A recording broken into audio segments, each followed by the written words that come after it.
السلام عليكم اخوتي. اليوم غنوجدو معكم واحد الطويجن ديال تشارنوط بلدي. خليكم مع المقادير. وهنا كنجيبو الهشوار، كنعملو بسيلاس ديالنا، كنزيدو عملتلو انا 2 دريسات د الثوم، متعملوش الثوم بزاف، قطعت مطيشه معاهم. ايوا ساعة العطرية، نتوما عارفين العطرية التحميرة، خرقوم، سكينجبير، شوية د الابزار، شوية د مليحة. صافي طحنتهم في الهشوار، خويتهم في الطويجن.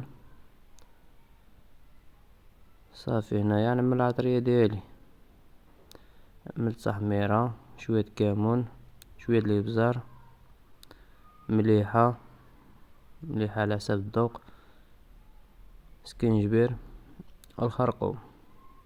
كنجيب الزويته د العود، كنعمل نص داك الكاس فحال هيدا، كنملي شوية زيت د العود، خليت واحد شوية، عملت فيها العطرية هي نيت فحالها، عملتها في كويس، خلطتها وخويتها على التشرنوط من فوق.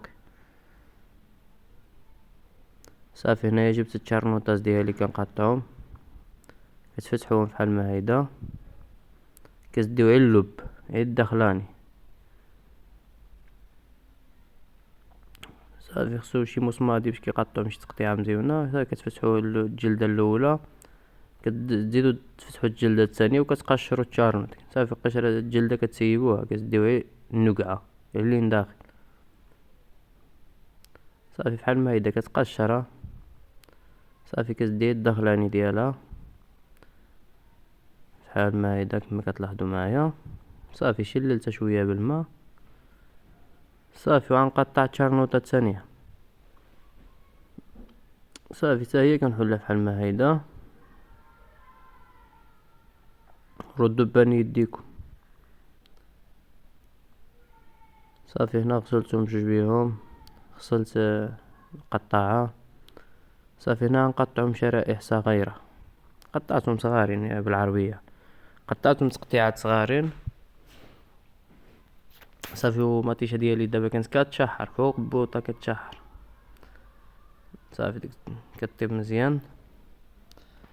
كنكملو التقطيع ديالهم بهاد الطريقة هادي. تحياتي لكم. صافي هنا لاصوص ديالي بدات كتوجد، حركتها مزيان وخليتها تشحر.